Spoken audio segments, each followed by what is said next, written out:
บายดีท่านผู้ชมที่เคารพทุกท่านสำหรับวิดีโอนี้ข้าพเจ้าจะเว้าเกี่ยวกับมาตรการความบาดของชาติยุโรปที่มีต่อประเทศอิหร่านซึ่งข้าพเจ้าจะให้เบิ่งมาตรฐานของบรรดาประเทศในสหภาพยุโรประหว่างรัสเซียและก็ระหว่างอิหร่านนั้นว่ามันเป็นจังไดเกี่ยวกับทัศนมุมมองและก็การจัดตั้งปฏิบัติมาตรการต่างๆที่มีต่อประเทศที่เขาเจ้าเอิ้นว่าเป็นประเทศผู้หุกคานนั่นเองท่านผู้ชมซึ่งในเมื่อก่อนนั้นพวกเฮาก็คงจะฮู้ดีนำกันแล้วว่าประเทศในบรรดาสหภาพยุโรปนั้นก็ได้ออกมาให้เหตุผลและก็ได้สร้างข้ออ้างได้สร้างวลีแล้วก็ได้สร้างวาทกรรมต่างๆนานาว่าพวกเขานั้นความบาดหรือว่าให้การสนับสนุนประเทศยูเครนและก็ความบาดประเทศรัสเซียนั้นเหตุผลก็สืบเนื่องมาจากว่ารัสเซียนั้นเป็นผู้หุกหานเป็นผู้ที่เข้าไปก่อความสับสนวุ่นวายว่าง่ายๆก็คือรัสเซียนั้นต้องการเข้าไปยึดครองดินแดนของประเทศยูเครนเพราะฉะนั้นพวกเขาเจ้าจึงพยายามให้การสนับสนุนประเทศยูเครนแบบเต็มที่และหนึ่งในนั้นก็ได้มีการออกมาตรการความบาดต่างๆนานาต่อประเทศรัสเซียนั่นเองคือเหตุผลหลักๆของเขาบอกว่ารัสเซียนั้นเป็นผู้ที่เข้าไปหุกหานและก็ต้องการยึดครองประเทศยูเครนนั่นเองท่านผู้ชมอันนั้นคือเหตุผลที่เขาเจ้าใช้ความบาดประเทศรัสเซียซึ่งมาฮอดปัจจุบันนี้ก็ถือว่ามีประมาณอยู่21รอบด้วยกันแล้วท่านผู้ชมที่บรรดาประเทศในสหภาพยุโรปนั้นออกมาตรการความบาดต่อประเทศรัสเซียเป้าหมายก็เพื่อเฮ็ดให้รัสเซียนั้นพังทลายลงทางด้านเศรษฐกิจก็คือการเมืองและต้องการให้ประชาชนพลเมืองของประเทศรัสเซียนั้นเดินขบวนประท้วงหรือว่าลุกขึ้นมาจับอาวุธจับปืนเนาะแล้วก็ขึ้นมาต่อต้านรัฐบาลที่นำพาโดยประธานาธิบดีปูตินของรัสเซียนั่นเองอันนั้นคือจุดประสงค์หลักๆและก็เหตุผลที่เขาเจ้าให้ไว้ในการให้การสนับสนุนประเทศยูเครนและก็ในการคอมบาตและก็ต่อต้านประเทศรัสเซียนั่นเองท่านผู้ชมบัดนี้ในมื้อวันที่22ที่ผ่านมานั้นบรรดาประเทศในสหภาพยุโรปนั้นก็ได้ออกมาตรการความบาดรอบใหม่ที่มีต่อประเทศอิหร่านท่านผู้ชมฟังบ่ผิดท่านผู้ชมซึ่งการที่พวกเจ้าความบาดประเทศอิหร่านนั้นก็สืบเนื่องมาจากสงครามระหว่างสหรัฐอเมริกาอิสราเอลที่เข้าไปโจมตีประเทศอิหร่านนั่นเองท่านผู้ชมและนี่มันก็เป็นอีกมาตรฐานหนึ่งที่บรรดาประเทศในสหภาพยุโรปนั้นได้ออกมาตรการความบาดและก็ความหมอกความไหกล่าวประณามประเทศอิหร่านทั้งที่พวกเขาเจ้าเหล่านั้นเคยให้คำมั่นสัญญาและก็เคยแสดงจุดยืนของตนเองมาโดยตลอดว่าพวกเขาเจ้านั้นยืนอยู่ฝ่ายที่ถูกคุกคามยืนอยู่ฝ่ายที่ถูกรังแกในลักษณะแบบเดียวกับประเทศยูเครนนั่นเองท่านผู้ชมแต่ว่าในความเป็นจริงมันบ่เป็นอย่างนั้นท่านผู้ชมมันขึ้นอยู่ว่าคนของไผพันธมิตรของประเทศใดเท่านั้นบ่มีมาตรฐานอีหยังที่พอจะเป็นเส้นแบ่งระหว่างความถูกต้องกับความบ่ถูกต้องของบรรดาประเทศในสหภาพยุโรปแล้วนี้ต้อง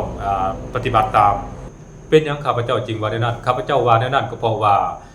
ในกรณีประเทศรัสเซียนั้นอันนี้แน่นอนแล้วเนาะรัสเซียนั้นเป็นผู้เริ่มเข้าไปปฏิบัติการพิเศษทางด้านการทหารในประเทศยูเครนก่อนและเขาเจ้าอ้างออกมา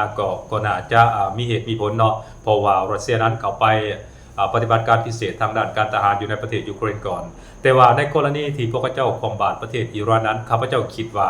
มันบ่สมเหตุบ่สมผลเพราะว่าอิหร่านนั้นถูกคุกคามและก็ถูกโจมตีจากประเทศสหรัฐอเมริกาและก็อิสราเอลก่อน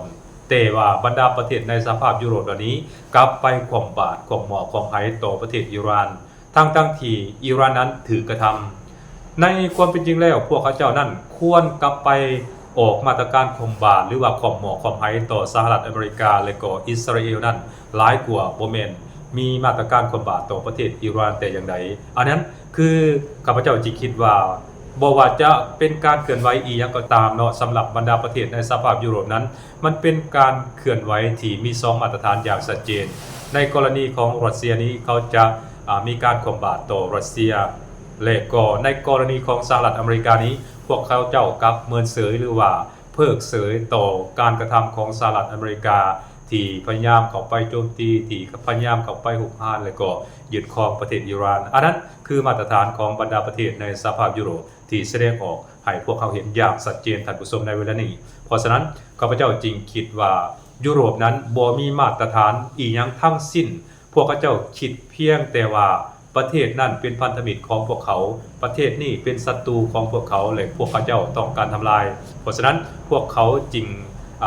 ออกมาตรการคอมบาตระหว่างรัสเซียกับอิหร่านนั้นในลักษณะที่แตกต่างกันว่าง่ายๆก็คือดับเบิลสแตนดาร์ดนั่นเองท่านผู้ชมอันนั้นสำหรับบรรดาประเทศในสหภาพยุโรปแต่ว่า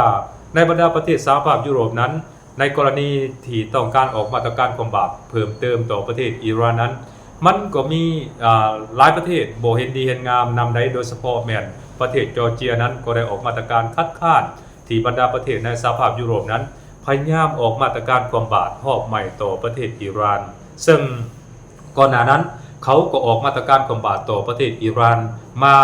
หลายรอบแล้วแต่ว่ารอบนี้ถือว่าเป็นรอบล่าสุดแต่ว่าประเทศจอร์เจียบ่เห็นดีเห็นงามนำกับการกระทำของบรรดาประเทศในสหภาพยุโรปและก็สหภาพยุโรปที่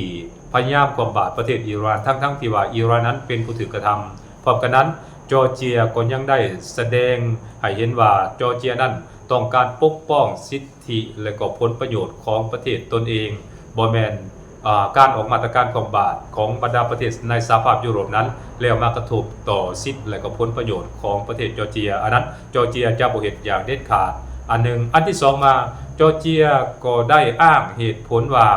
ตุรกีเซอร์เบียก็เป็นประเทศสังเกตการณ์และก็เป็นประเทศที่สมัครเข้าเป็นสมาชิกของสหภาพ EU แต่ว่าตุรกีและก็เซอร์เบียนั้นก็บ่ได้ออกมาตรการคอมบาตหรือว่าต่อต้านประเทศอิหร่านแต่อย่างใดเพราะฉะนั้นจอร์เจียเองก็บ่มีความจำเป็นที่จะออกมาตรการคอมบาตหรือว่าต่อต้านประเทศอิหร่านแต่ประการใดแต่ที่แน่ๆคืออิหร่านนั้นเป็นผู้ถูกกระทำเพราะฉะนั้นการกระทำของสหภาพยุโรปนี้จอร์เจียเองก็เห็นว่ามันเป็น2มาตรฐานหรือว่าดับเบิลสแตนดาร์ดนั่นเองท่านผู้ชมและสิ่งนี้ก็เฮ็ดให้เสียงที่ต้องการคอมบาตประเทศอิหร่านของสหภาพยุโรปนั้นก็แตกออกเป็น2เสียงโดยการท่านผู้ชมเสียงหนึ่งก็มีความเห็นดีเห็นงามนำกันหรือว่าเห็นพ้องเป็นเอกภาพกันที่ต้องการคอมบาตประเทศอิหร่านแต่ว่าอีกเสียงหนึ่งหรือว่าอีกฝ่ายหนึ่งนั้นกลับบ่ต้องการคอมบาตหรือว่าความเหมาะความไผต่อประเทศอิหร่านเพราะแนมเห็นว่ามันจะกระทบต่อผลประโยชน์และก็ต่อระบบเศรษฐกิจของตนเองโดยเฉพาะแม่นการนำเข้าพลังงานจากตะวันออกกลางหรือว่าการแล่นเรือผ่านส่งแคบฮามูดซึ่งอิหร่านนั้นเป็นผู้คุมส่งแคบฮามูดอยู่ในเวลานี้ถ้าว่ามีการกบาดหรือว่าความหัวความไหมหรือว่ามีมาตรการอื่นๆกระทำต่ออิหร่านนั้นก็อาจจะเฮ็ดให้อิหร่านนั้นกลับมาสวนกลับแล้วก็เฮ็ดให้เกิดผลกระทบต่อเศรษฐกิจของประเทศตนเองก็เป็นไปได้เพราะฉะนั้นเซอร์เบียจึงตัดสินใจอย่างเด็ดขาดว่าจะบ่เดินหอยตามบรรดาประเทศในสหภาพยุโรปคือออกมาตรการคอมบาตรอบใหม่ต่อประเทศอิหร่านนั่นเองท่านผู้ชมอันนั้นคือสิ่งที่มันเกิดขึ้นสำหรับบรรดาประเทศในสหภาพยุโรปในความเป็นจริงแล้วสหภาพยุโรปนี้เขาบ่ฮู้ดอกว่าความผิดความถูกและก็การปกป้องสิทธิมนุษย์แนวใดและก็ความถูกต้องความผิดพลาดอีหยังต่างๆนี่เขาบ่ฮู้ดอกเขาฮู้แต่ว่าคนกลุ่มนั้นประเทศเหล่านั้นแม่นคนของไผแม่นประเทศพันธมิตรของไผเท่านั้น